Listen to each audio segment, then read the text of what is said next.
Pernah kepikiran nggak sih, kenapa ya ada pelajaran yang gampang banget nempel di kepala, tapi ada juga yang baru diajarin, udah lupa lagi? Hari ini, kita bakal coba meretas otak kita buat cari tahu rahasianya, biar kita ngerti gimana caranya narik perhatian dan bikin proses belajar itu bener-bener nempel. Kutipan dari Munif Catif ini dalam banget ya, guru itu mainnya sama otak bukan perut. Nah, buat ngerti maksudnya, yuk kita mulai perjalanan kita dengan kenalan dulu sama Satpam alias penjaga keamanannya otak. Jadi, biar kita bisa masuk ke pusat belajarnya, kita harus tahu dulu denah otaknya.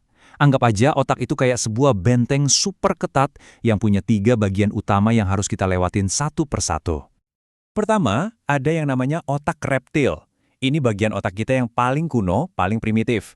Tugasnya, ya kayak satpam di gerbang utama, kerjanya scan terus-menerus. Ini bahaya nggak? Ini menarik nggak?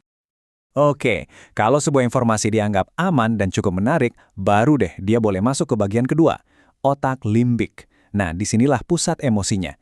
Di sini, perasaan, hormon, dan memori jangka panjang mulai dibentuk. Dan akhirnya, tujuan utama kita, neokorteks. Ini dia nih, pusat komandonya. Bagian otak yang paling canggih, yang ngurusin mikir tingkat tinggi, kreativitas, pokoknya belajar yang beneran itu terjadinya ya di sini. Terus, gimana caranya informasi bisa nempuh perjalanan ini dari dunia luar sampai ke pusat berpikir tadi? Ternyata alurnya itu saklek banget, cuma satu arah. Informasi harus lolos sensor dari si kali penjaga gerbang dulu, si otak reptil.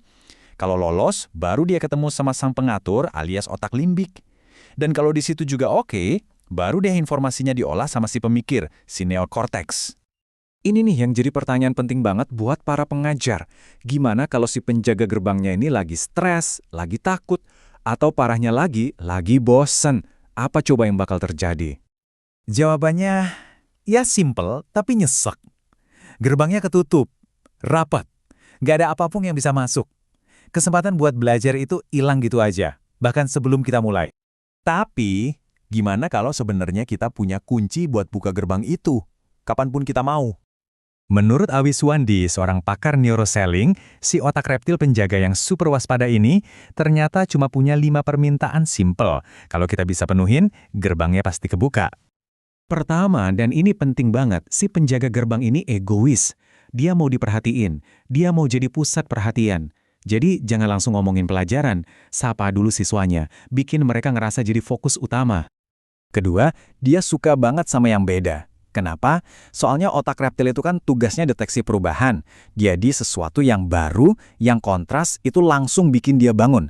Bisa sesimpel pakai pin aneh kayak di contoh ini, atau cuma geser posisi meja di kelas. Kunci ketiga, si penjaga ini nggak suka ribet. Dia nggak punya waktu buat mikirin konsep-konsep abstrak yang jelimet. Dia maunya yang nyata, yang konkret, yang gampang dicerna. Jadi daripada bilang vulkanisme, mending langsung aja sebut letusan Gunung Merapi. Jauh lebih gampang diproses, kan? Nah, coba lihat ya tulisan ini. Aneh kan hurufnya diacak-acak, tapi kok kita masih bisa baca ya? Ini bukti keren banget kalau otak kita itu fokusnya luar biasa di bagian awal dan akhir sebuah informasi. Dan itulah kunci kita yang keempat.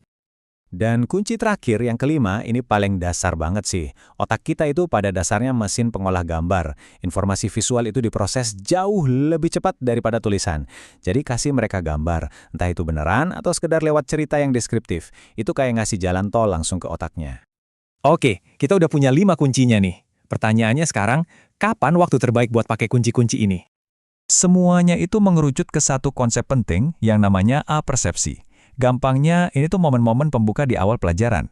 Momen krusial yang jadi jembatan antara siswa sama materi yang mau kita kasih. Dan ini pentingnya bukan main loh. Soalnya, riset nunjukin kalau konsentrasi siswa itu ada di titik puncaknya di 2 waktu. Di menit-menit paling awal pelajaran, dan di menit-menit paling akhir. Jadi, ini ninggalin kita sama satu pemikiran penting. 5 menit pertama itu bisa nentuin nasib 1 jam pelajaran ke depan. Nah sekarang, kamu udah pegang kuncinya. Pertanyaannya, gimana kamu bakal pakai kunci itu buat ngebuka gerbang belajar?